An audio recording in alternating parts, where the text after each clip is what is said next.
Reed Hastings was once asked about Blockbuster, the company that ran movie rentals before Netflix existed. He said this: 18 years earlier, Hastings had offered Blockbuster Netflix for $50 million. They laughed him out of the room.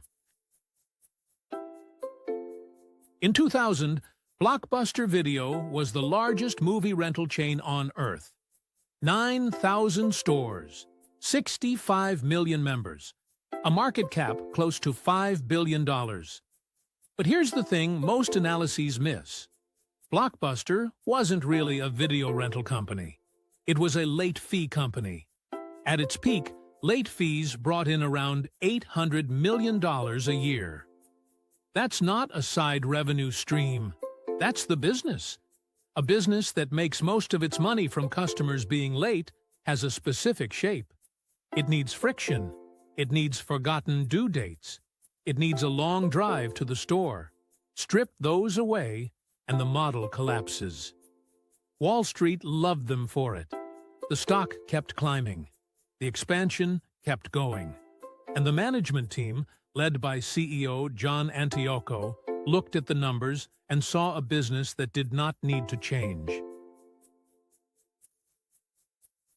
September 2000, Dallas, Texas.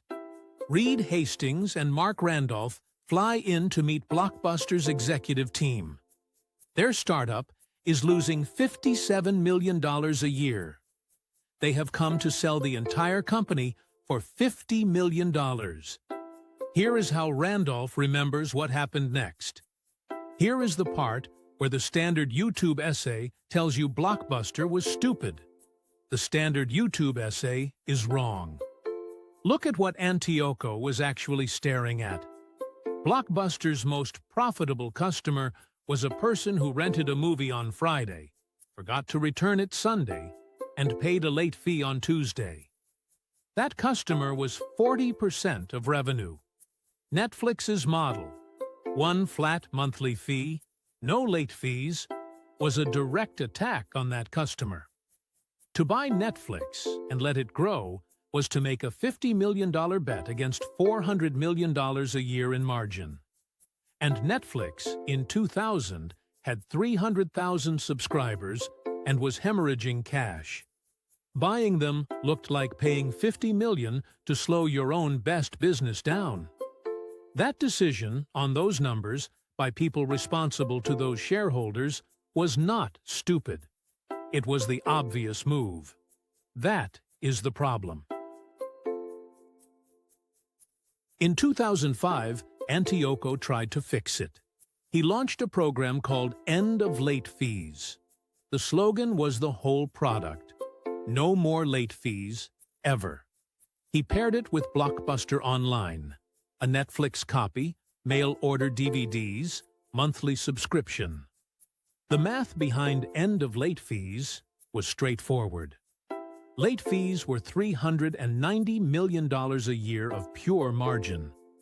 Killing them would punch a $400 million hole in earnings before any revenue from Blockbuster Online came back to fill it. Antioco knew this. He thought the customer goodwill was worth it. The board did not agree. Icahn, by then Blockbuster's largest activist shareholder, ran a proxy fight in 2005. He won 3 seats. The board cut Antioco's bonus, then cut him out entirely. By July 2007, Antioco was gone. His replacement was Jim Keyes, a former CEO of 7-Eleven, a turnaround operator. Keyes did what activist boards hire turnaround operators to do. He pulled back on Blockbuster Online. He reinstated late fees, this time renamed restocking fees. He focused on store productivity. In 2008, asked about Netflix in a Motley Fool interview, Keyes said this, quote, "Neither Redbox nor Netflix are even on the radar screen in terms of competition." Unquote. 2 years later, 3 years after that interview, Blockbuster filed for Chapter 11. The same month, Netflix passed 20 million subscribers. The next year, they crossed 30. By the time Blockbuster's last corporate store closed in 2014, Netflix was a streaming company worth $23 billion. Here is the part of the story that generalizes. Blockbuster did not fail because John Antioco was an idiot. He saw it. He tried. Jim Keyes was not delusional either. His job was to defend a balance sheet, and he defended it the only way the math allowed. The decision that killed Blockbuster was the decision the company's revenue mix made for it. When a business's dominant profit comes from friction, late fees, overage charges, switching costs, captive billing, that business cannot make rational decisions about its own disruption. The math of survival requires cannibalizing the thing the company is built on. The board will not let you. The shareholders will not let you. You can see the pattern in other industries.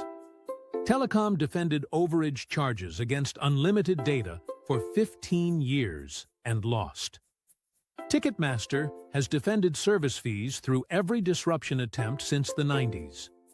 Retail department stores defended 40-point markups against direct-to-consumer brands and never recovered. The smartest people in the room could see the cliff. None of them could turn the wheel.